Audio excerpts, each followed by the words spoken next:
Pattern से क्या मतलब है? आसान, कठिन और मध्यम दर्जे के प्रश्न पूछे जाएंगे, ये आपको हम नहीं बता सकते हैं।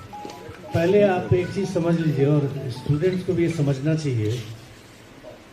पिछले कुछ एग्जाम के अनुभव से भी हम लोगों ने जाना कि लोगों को ये कन्फ्यूजन है कि पीटी में हम किसी को सिलेक्ट करते हैं। PT actually process of elimination है, वो प्रोसेस ऑफ सिलेक्शन नहीं है। प्रोसेस ऑफ सिलेक्शन मेरा है मेन और इंटरव्यू। ऐसा कई लोगों ने कहा पिछले बार आसान प्रश्न थे, लेकिन चाहे पत्रकार बंधु हों, चाहे स्टूडेंट अभ्यर्थी हों या कोई कोचिंग वाले हों, आसान प्रश्न थे, सबने बताया। लेकिन किसी ने मेरे इस प्रश्न का जवाब नहीं दिया कि 3,30,000 लोगों ने पिछली बार पीटी दी थी, तो 2,03,000 लोग मिनिमम क्वालिफाइंग मार्क्स क्यों नहीं ला सके? ये प्रश्न सुनने के बाद सब बगले झाँकने लगते हैं या दूसरे प्रश्न पर आ जाते हैं। तो ऐसा नहीं है।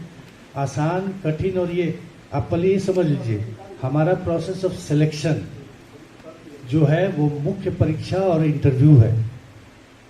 4,80,000 के बीच में हम कंपटीशन नहीं करा सकते हैं, तो हमें शॉर्टलिस्ट करना होता है। पीटी प्रोसेस ऑफ एलिमिनेशन है। सेलेक्टिव पढ़ने वाले को हम छांट देते हैं, जो पूरा सिलेबस पढ़ते हैं उन्हीं को हम कंपटीशन कराने के लिए एलिजिबल समझते हैं। ये पूछना अपने आप में सिलेक्टिव स्टूडेंट आपको शो करता है कि पैटर्न क्या होगा। गांधी जी अगर सिलेबस में दिया हुआ है तो मैं ये भी पूछ सकता हूँ कि गांधी जी का जन्म कहाँ हुआ था, जो एक बच्चा भी जानता है। मैं ये भी पूछ सकता हूँ कि गांधी जी का इकोनॉमिक पॉलिसी का आज की तारीख में क्या रिलेवेंस है। कुछ भी पूछ सकता हूँ। अब सवाल आप पर है, आप अभ्यर्थी हैं, आपको गांधी जी का सिलेबस में तो आपको सब चीज़ पढ़ना है। अगर आप सिलेक्टिव पढ़ेंगे कि आसान, अब कई तरह के अजीबोगरीब बात सुनने में आई पिछले पीटी में कि हम तो यूपीएससी की तैयारी कर रहे थे, इसलिए इस बार पीटी में आसान प्रश्न हो गए, बीपीएससी में तो मेरा नहीं हुआ। ये कौन सी बात है भाई कि आप यूपीएससी की तैयारी करते तो आसान प्रश्न आए? तो जब मैंने आप गांधी जी पूरा पढ़ गए, लेकिन उनका जन्म कहाँ हुआ था पूछ देंगे तो आप नहीं कर पाएंगे, तो अच्छी बात नहीं है। तो मेरा ये कहना है कि हम आपको पैटर्न नहीं बताएंगे। हमको प्रोसेस ऑफ एलिमिनेशन के तहत हम किसी साल आसान पूछेंगे, किसी साल मॉडरेट और किसी साल कठिन प्रश्न पूछेंगे। ये आपको हम क्यों बताएं?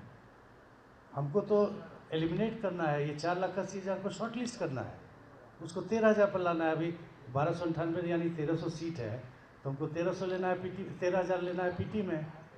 तो हम सब बता दें कि हम आसान पूछेंगे कि कठिन पूछेंगे, तब आपका अगला सवाल होगा कि भाई प्रश्न ही बता दीजिए क्या पूछिएगा।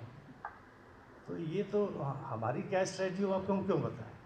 हमको तो 4,80,000 में शॉर्ट लिस्ट करके मात्र 13,000 लेना। आपको तैयार रहना सब चीज़ के लिए, आसान, कठिन, मॉडरेट।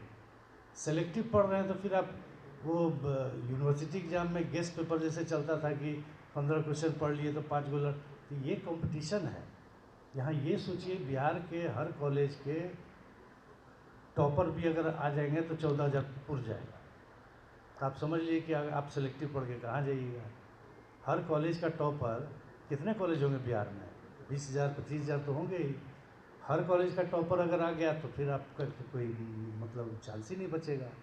तो इसलिए ये पूछना कि पैटर्न क्या होगा, पैटर्न बस यही है, ऑब्जेक्टिव क्वेश्चन रहेगा, निगेटिव मार्किंग रहेगा, क्वेश्चन के 4 ऑप्शन रहेंगे, बस यही पैटर्न है। क्या पढ़ना है वो आप जानिए। आसान, भारी, मॉडरेट सब चीज़ आपको पढ़ना है। तो मेरा अनुरोध होगा कि पैटर्न नहीं जाने, सब कुछ पढ़ें, जितना अधिक से अधिक वो पढ़ लें। ये हम नहीं बता सकते हैं कि क्वेश्चन का पैटर्न, मतलब जो एक स्टूडेंट जानना चाहते हैं इस तरह के कि आसान रहेगा या कठिन रहेगा या औसत दर्जे का प्रश्न रहेगा, ये हम नहीं बता सकते। सर प्रश्न 150 का 150 सही रहेगा ना सर?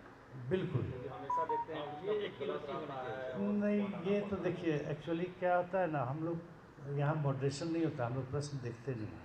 लेकिन अब आपको ये शिकायत नहीं मिलेगी, ये शिकायत नहीं मिलेगी।